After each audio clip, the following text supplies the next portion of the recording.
When you play the Game of Thrones, you win or you die.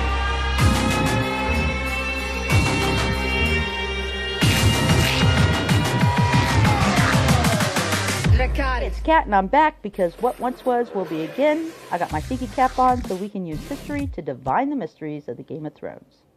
This time we're going to talk about Elizabeth of York as Daenerys Targaryen. Keeping in mind that Mr. Martin has plainly stated that the War of the Roses is the background for his story of Game of Thrones. And there are some other telltale signs. I think I'll do a video separately about the different signs that tell us what's happening or probably going to happen. One of those at this moment is that Jon Snow, under the Starks, has the banner of the Hound, or the wolf, which we'll say represents the Hound, and Daenerys has the banner of the dragons. When Henry Tudor married Elizabeth of York, he had caused to be made a coat of arms, in which the two supporters were the Dragon of Wales, which was his personal flag that he had raised at the Battle of Bosworth, and the Hound of England, which was associated actually with the Yorkist line in some degree. In fact, Elizabeth of York is said to have loved greyhounds, and he gave her a puppy or several different puppies throughout their marriage for greyhounds. So the Hound and the Dragon. So you know that these two have to get together because they're basically playing Henry VII and Elizabeth of York. So Elizabeth of York and Henry VII were fourth or fifth cousins through the female line of the illegitimate Beauforts. The Beauforts were the illegitimate children of John of Gaunt and Catherine of Swynford. So Henry Tudor's mother was Margaret Beaufort, obviously descended from them, and Cecily Neville, who was Elizabeth of York's grandmother, was the granddaughter of John of Gaunt and Catherine Swynford. Now, John of Gaunt was the third son of Edward III, so this is where they get their claim to royal bloodline. His legitimate son was Henry IV, who deposed Richard II and began the War of the Roses.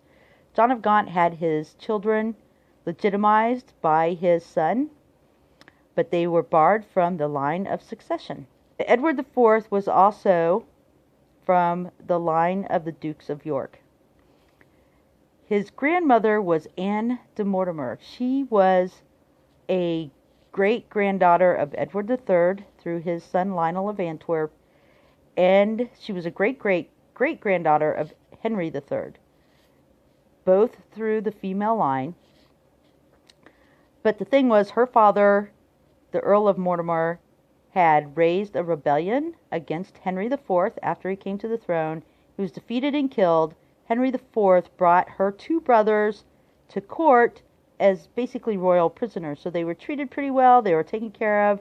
Henry IV probably planned to marry them into some family that was loyal to him to keep them down politically. But what he did was he left the girls, Anne de Mortimer, her sister, and their mother, alone, but in abject poverty. Like, they had no money, they had no dowries, they had no titles, so he must have thought that was pretty safe, that nobody was going to risk trying to marry them and cause up a rebellion, because there was nothing that they could gain from it except many years later if they ever had children, which was a blind spot for him and a thorn in the Lancastrian side. Because, in fact, Anne de Mortimer made a love match with Richard of Königsberg.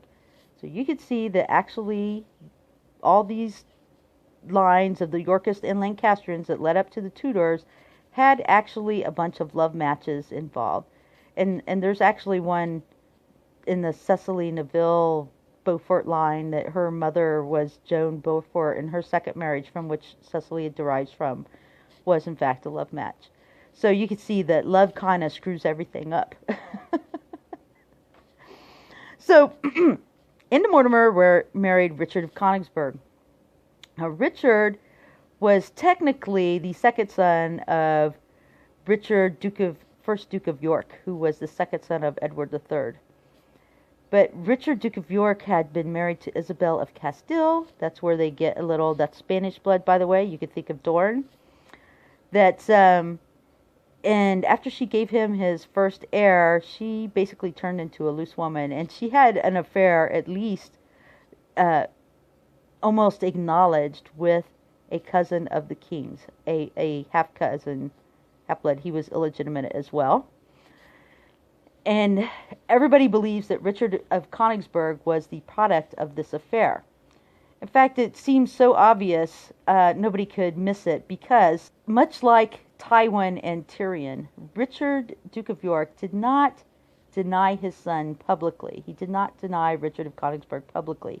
But what he did do is that he did not give them any money, lands, or titles.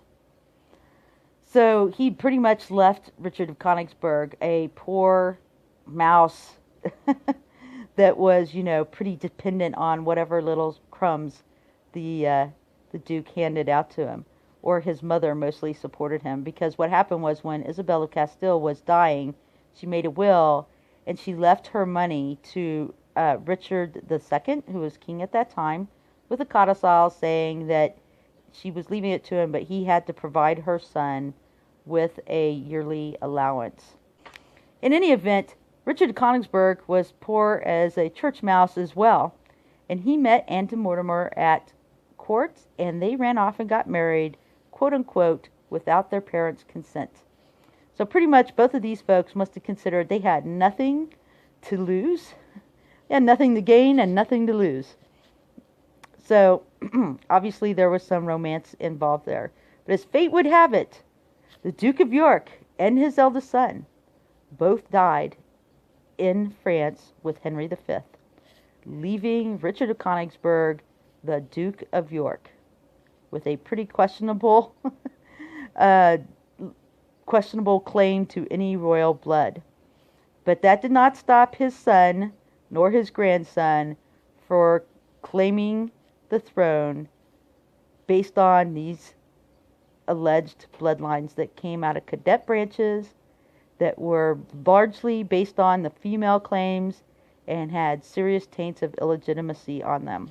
So I think this might tell us some things that we might find out or should be looking for about Daenerys and Jon Snow's parentage. They're probably related in some way. They're cousins somehow. I don't know what degree Mr. Martin's going to make them, but they're probably cousins somehow. So they're either through a Targaryen or through a Stark. They'll be through a cadet line. Daenerys will definitely have royal blood. Now, it might be that he just skips over all that other wisp of illegitimacy. But I don't think so, because there was that part about Edward IV's marriage being potentially, illegal, and having his children declared bastards. So there's an aspect there, and all this cadet branches and potential illegitimacy definitely made it difficult for Henry VII and Elizabeth of York in the beginning to hold on to the throne. It took a lot of effort to do so. And they had a really good story, though. One other thing that I thought was interesting is that Henry VII is often referred to as the Winter King. There's also a book out about it. And I said Jon Snow represents that. And it's pretty obvious he's from the north. There's the winter. He's the ice. She's the fire. And there's a line in a Philippa Gregory book that I think she snatched out of somewhere. I can't remember where she got from. But where she tells Elizabeth of York, when she's planning to marry her off to Henry Tudor, that he has ice in his veins, but the Yorks are the fire. So why was Henry VII considered the Winter King?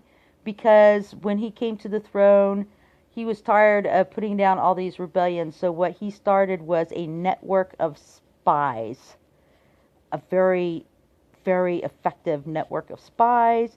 He put people under bonds that there was no way they could pay off, that they were basically on lifetime parole. So if he ever got even a whiff that one of them might have been doing something, he didn't have to accuse them of treason.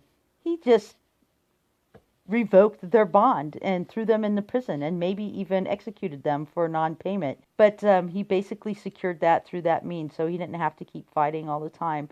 but people found it so oppressive because you never knew who was going to be a spy. So it was kind of a dark reign. They considered him a dark prince, but he was like Machiavellian. And he had some great dudes doing stories. He had the guy telling the stories.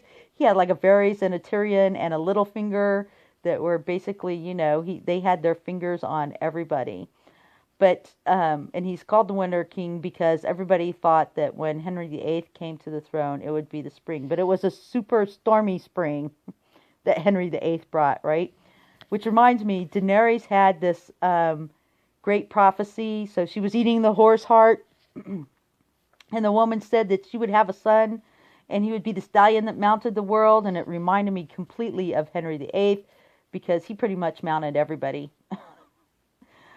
East and West, keep in mind that Daenerys also, so everybody thinks, well, she got a prophecy that said she'd never have a son. It was completely impossible, whatever the woman said. But no, prophecies are kind of vague sometimes and really might mean something else. And this one prophecy said that she would have a son when the sun set in the east and the sun rose in the west and the mountains blew in the wind, or something of that nature, rode in the wind. And we can pretty much see that in the time period that eventually the Eastern civilizations decline and the sun sets in the east, and that the Western civilizations like England eventually rose to be the empire on which the sun never set. So the sun rose in the west. And we can either say the mountains riding in the wind are the Dothraki who believe in the mother of the mountain, or it's the mountain who's about to, the mountain that rides, or something like that. And that's Cersei's Frankenstein. So think about those things. Go and read history. It's awesome, and it tells you all about what's going on in the Game of Thrones, and you might be able to guess some of these things for yourself. Tell me what you think. When you Have play a the good Game one. of Thrones, you win or you die.